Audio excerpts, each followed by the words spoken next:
Hi everyone, welcome back to my channel. So ever since I put up that video talking about some quality issues that I saw on this Chanel bag that I bought and then returned, I've gotten quite a few questions from you guys asking me if that experience was enough to turn me off from ever buying from Chanel again. And long story short, it's not enough to turn me off from buying from the brand again. But I've always been very careful about what I do spend my money on because, let's be honest, that is a lot of money to potentially waste. And going forward, I will be even more cautious. So there's a bunch of questions that I always ask myself before buying, well, not only Chanel, but anything that is luxury related. But recently I have been reminded of these questions specifically for Chanel because the 21A collection is coming out and there's something that I couldn't quite decide if I wanted. So yeah, I'll tell you guys what that story is at the end of the video if you're interested. But basically there's some questions that I think you should really ask yourself to figure out if you should be buying something that is like $5,000. And yeah, a lot of this stuff you might have already thought about before, but I still think that this is important to kind of like refresh your memory once in a while because yeah, I personally need reminding once in a while too. I'm going to try my best to be objective about it. I'm just going to tell you guys the questions and kind of some things to keep in mind. I won't really give my personal opinion and my personal thoughts on these questions because I think social media does enough influencing as it is, and I don't really want my answers to these questions to kind of sway you one way or another. So yeah, it's going to be very objective, hopefully. So let's get into this video. Now, I think the most important question you have to answer for yourself first is, do you want a Chanel bag or do you want a bag that has the features of a Chanel bag? So for example, is what you like about a Chanel bag just the details like the quilted leather or the chain with the interwoven leather through it? And if that's the case that you only like these features, well, you could potentially save yourself a lot of money by looking for a bag that has these details from a different brand. So for example, I have done a video talking about some dupes for Chanel handbags on my channel. I'll have it linked up here if you're interested. Basically, you can get the same look, but without the CC logo. And yeah, that might be better for you instead of spending all that money just to get that logo if that's not really what you care about. So I definitely think that this is the most important, and maybe if you answer a certain way, all the rest of these things I'm going to be talking about won't really apply to you. Okay, so let's say you do want a Chanel bag specifically. Well, do you want to buy it brand new from the boutique or do you want to look for one pre-loved? And there's pros and cons to both. I mean, there is definitely an excitement that comes with going into the boutique and looking at the item that you will potentially buy. And especially if it's your first Chanel purchase, I totally understand wanting to kind of like get all the wrapping and maybe they'll serve you champagne or whatever like that. I definitely get it, but there are definitely pros to buying pre-loved. For example, even though I will note that pre-loved prices have really skyrocketed recently, I still think that you will be able to find some great deals, especially on seasonal pieces, if you look hard enough. And also I do want to mention that if you're purchasing from a boutique, if this is your first Chanel purchase, you can't buy it remotely. You have to actually be there in stores to make the purchase. So that's definitely something to keep in mind if you don't live near a Chanel boutique. The pre-loved option might be the only one that is available to you.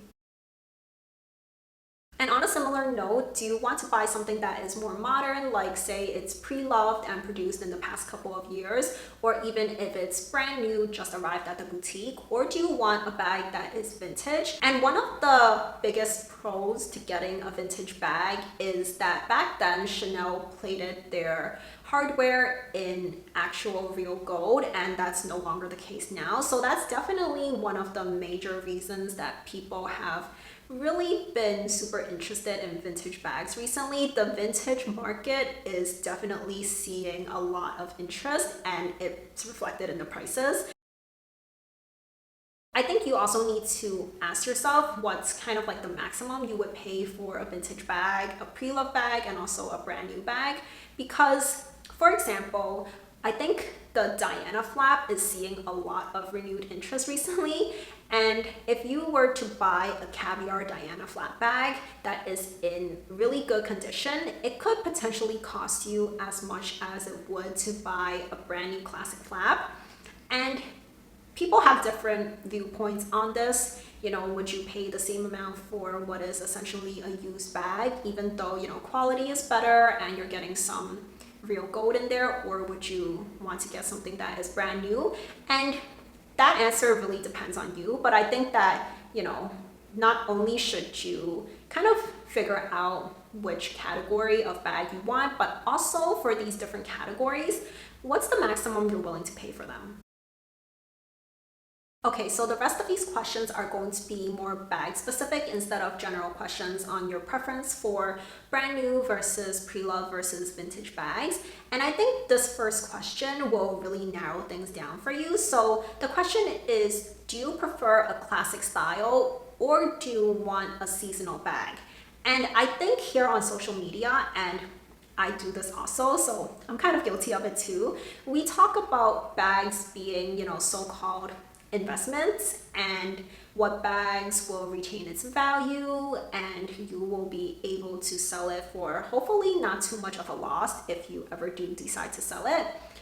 But I think that a lot of people don't actually sell any of their handbags, and a lot of people only buy one Chanel bag in their lifetime, and you know, they really treasure that bag and they would never think about selling it. So if that's the case, then, you know, whether it's an investment piece and whether it retains its value or whatever, really doesn't matter. So, you know, how do you foresee using this bag, and do you ever think you're going to part ways with it? That might help you decide if, you know, you want a classic piece or a seasonal piece.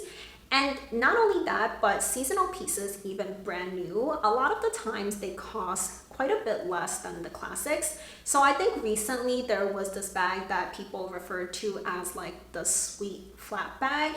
And that one was, I believe it was in like the 4,000s range for a size that is pretty comparable to like the medium classic flap, which is 6,000 something dollars. So that's like $2,000 of savings for a bag that really looks quite similar to the classic flap. I mean, it's not entirely the same, but I would say that you still do get that same general look. For Chanel specifically, every style of bag has some subtle differences. So for example, some have top handles, some do not. Some have detachable shoulder straps and some don't. Some you can wear crossbody, while others you will look really, really silly doing that. So really figure out what are kind of your deal breakers and what features or details you're really looking for in these bags. Because for example, I think one of the biggest ones is the classic flap in the medium size. You can't actually wear it crossbody comfortably, at least for most people. I don't think it's really possible. So if you really want to wear your bag crossbody, that might not be the way to go, because, you know, with a crossbody bag, it definitely is a lot more carefree. And for that one, yeah, that's not really the case, unfortunately. So the rest of these questions are going to be regarding the appearance of these bags. So what you see on the outside when you first glance at it. And even though, you know, this might sound superficial, I still think that maybe these are the most important questions you can ask yourself before buying a Chanel bag, because let's be honest, we want our bags to look pretty, right? So I'm just going to rattle off kind of like 3 that kind of are no-brainers in a way. So one is the type of hardware. So do you want silver, gold, aged gold, light gold, ruthenium, yada, yada, yada. Chanel does a lot of different ones, and there's even matte hardware, shiny hardware, and everyone has different preferences. Some people like to mix metals, some people don't. And then the second is the type of leather. So there's caviar, lambskin, goat skin, calf skin, aged calf skin, and There's probably more that I didn't mention. So once again, everyone has different preferences. A lot of people have a very specific preference when it comes to lambskin versus caviar. And yeah, it really depends on not only what you consider to be luxe, but also your lifestyle and how much you're willing to maintain the bag to keep it as pristine as possible. And the last one that I also think is a no-brainer before I jump into the other ones that are a little bit trickier is, do you like the diamond quilting or do you like the chevron quilting? So the diamond one I feel like is produced more often and that looks in general more classic, but the chevron one definitely has this modern edge to it. And some people like both. Some people like certain quilting patterns on certain bags. So yeah, figure out what you like. There's a bunch of photos out there, a bunch of bags that you can look at photos of online. So figure out what your preference is regarding that. And on to the questions regarding the appearance of these bags that are a little bit trickier and might take a little bit more time for you to really figure out what you like versus don't like. And the first one is also regarding the leather, but whereas I think the type of leather is easier to figure out what your preference is, the finish of the leather is a totally different story. So with caviar, some of them have smaller grains, some have larger grains, and some are more matte and some are shinier. And in general, there's kind of like matte leather versus like shinier leather. There's also iridescent finishes and metallic finishes. And I think that metallic and iridescent finishes are definitely really pretty to look at, but you have to decide for yourself if that's actually something that you would end up using, because that would make the bag a little bit more dressy and less suitable for everyday wear. So for some people, it makes sense. They don't plan on using these bags all the time. So, the metallic and iridescent finishes are super pretty and they want it to look nice in their closet, but that might not always be the case for everyone. And also do keep in mind that with iridescent and metallic finishes, sometimes if that finish wears off, what's underneath isn't going to have that same type of finish because it's kind of just like a layer that's like applied on top of the bag. So keep that in mind, like, is that going to bother you sometime in the future? Because we can be very careful with our bags and things could still happen to it. So are you okay with the wear and tear that can potentially happen to these finishes? The next question is, what color do you want for this bag? And I don't just mean a general color family that you're looking to purchase, but also how specific of a color are you looking for? So for example, do you just want a beige color bag, or are you looking for a very specific shade of beige with a certain undertone? Sort of like how everyone has a different shade of foundation that best matches their skin tone. How specific of this color do you want? And if you want a very, very specific color, then definitely don't settle for anything that isn't that color. But at the same time, I think it's important to figure out if you want a certain color because social media says it's a so-called unicorn color of the season or whatever.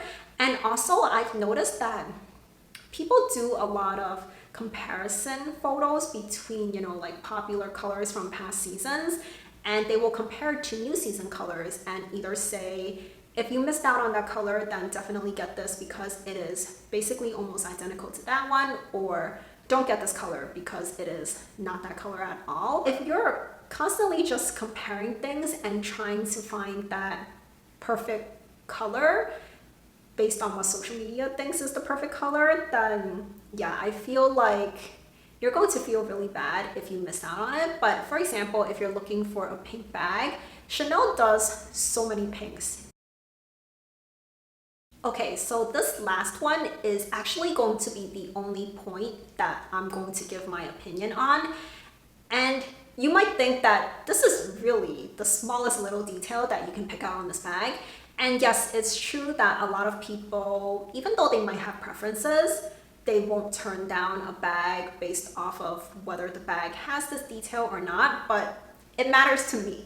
So the detail I'm talking about is whether the bag has edge stitching or not. So basically there are certain bags where there'll be kind of like a border of stitching around the sides of the bag. So for example, on the classic flap, that flap around the border, and also on the kind of like little piece with the CC logo, it'll have a row of stitching on it, and some do not. And it's kind of very random which bags have it and which bags don't. It varies from season to season, even if it's the same exact style of bag. The only time where it's guaranteed is like on the beige or black classic flaps. If it's in caviar, then it will have the edge stitching, and if it's in lambskin, then it wouldn't. And I'm going to give my opinion on this just because it ties in with the story that I said I'm going to mention at the end of this video. And yeah, basically, I don't like edge stitching, even though most people, I feel like, rather have edge stitching rather than not.